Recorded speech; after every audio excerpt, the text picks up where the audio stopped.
Toyota trucks are different. Tacoma is built for your life's adventures. Dependable day in and day out for weekend warriors and as a die-hard work truck. Tacomas also do better when it comes to fuel costs. Now's the time to buy right. Toyota trucks are different. Party with PressBox before every home game at the PressBox Purple Crush Zone, sponsored by Finlandia and located on the corner of Sharp and Ostend Streets, just 1 block from the stadium. The pregame party starts 3 hours before game time with special food and drink prices, as well as live entertainment. Go to PressBoxOnline.com now for all the details. And welcome back to Inside PressBox, and I really want to encourage everyone to stop by our Purple Crush Zone tailgate party this year. If you came by last year, you know it was a great time, and this year we've got a lot more happening. We'll kick things off before the Browns game on September 15th, and our radio partners, WPAC, will be bringing the music. All right? And this music this time around is going to be American Idol runner-up Lauren Elena. Wow. She'll be on site with a free live concert, which will, of course, feature her hit song, Barefoot and Buck Wild. Don't miss out. It's going to be a lot of fun. Laura Lane is really terrific. All right. And now, without further ado, we welcome a man who knows what being fun is all about. He's a comedian and co-host of the Fighting Ungers podcast. He's also a WBAL and 98 Rock talk show host. Doing an actor on Veep. I was on 3 episodes of Veep. I talk politics on BAL. I talk sports. I have talked sports. I've done this show.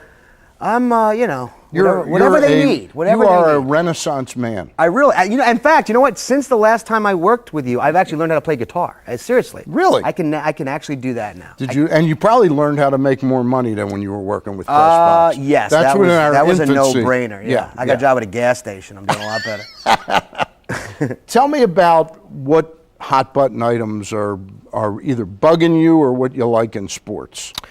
Well, I mean, obviously, and you had mentioned this to me when we were talking. You had talked about the apologies that we're seeing, and what we're seeing with the Ryan Braun, which wasn't even an apology. I mean, what Ryan Braun... How can you call that an apology? It was a press release. And he is just a despicable, disgusting human being. He was willing... Don't hold back. What do you really think that's not going to happen. I mean, this guy, and I think he's Jewish, right? He's one of my people. I mean, I'm Jewish too. So this guy's a disgrace to us. Well, he's more of a disgrace because he actually threw out the anti-Semitism as a reason that the inspector, the urine collector, that's and wanted a great career. And wanted to get that guy fired. Wanted to get the FedEx employee fired. And I'm Ryan Braun. I would never do that. I'm a good, and then we find out this, and of course A-Rod and half of my fantasy baseball team I lost. That bothered me. Seriously, I lost Nelson Cruz. You lost both of them. Oh yeah, it was horrible. And you had Peralta and I Cruz. did. I had Peralta. Well, it was Peralta and Cruz are the 2 that I lost. Yeah.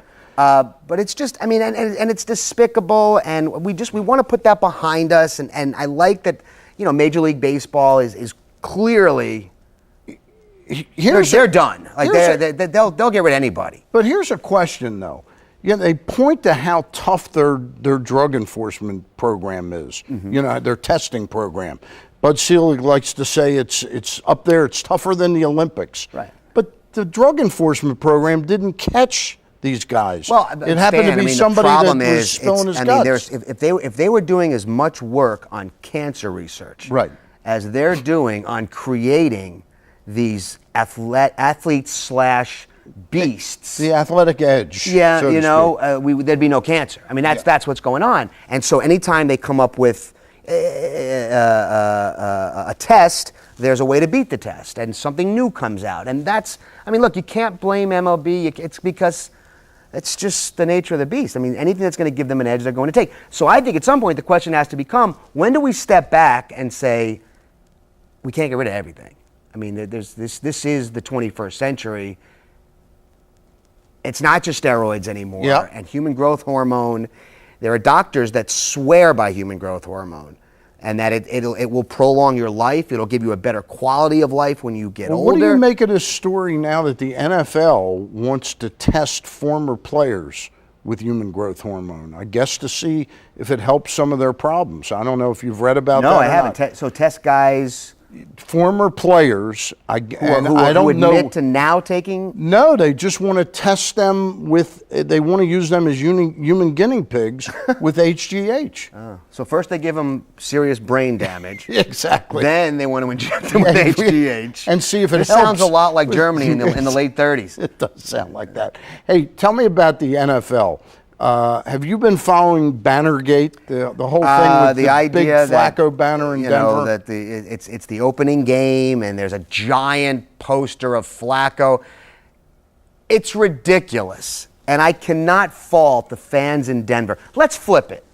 Yeah, let's flip it. Let's say Ben Roethlisberger had won the Super Bowl. Let's say it's Peyton. Let's say Denver had beaten the Ravens last year. Jacoby Jones doesn't make the catch. Flacco, with the pet, right?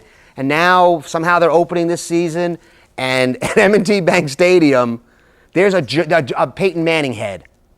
And the NFL was saying, but don't be upset about it because back in Denver. What do you think the guy in Essex is going to do? Yeah. Dundalk. You think he's going to be like, the NFL, it's okay. We're celebrating football today.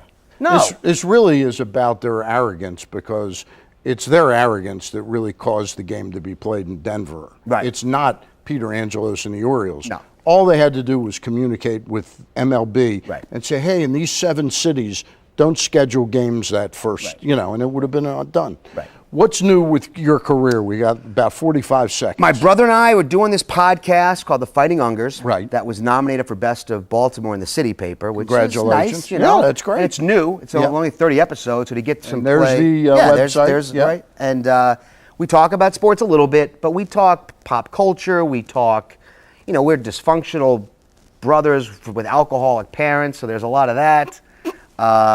It's a fun, look, here's what it is. It's really funny. It's really funny. And it's got an edge. And quite frankly, we talk things that aren't necessarily. All right, how can people find correct. FightingUngers.com. All right, Mark, thanks for stopping in Thanks, again. Dan, it was great. I appreciate it. It's been too long. Yes, absolutely. All right. When we thank Marc Unger, when we return, Ed Hoddle, head coach of Stevenson, talks about the prospects for his 2013 Stevenson Mustangs football team. We'll be right back. Celebrate Jonathan Ogden's Hall of Fame career with this limited edition Collector's Magazine, which covers Ogden's career from high school to the pros and beyond. Enjoy behind-the-scenes stories from his coaches, as well as the team's decision to make Ogden the Ravens' first ever draft pick in 1996. Reserve your copy now at PressBoxOnline.com.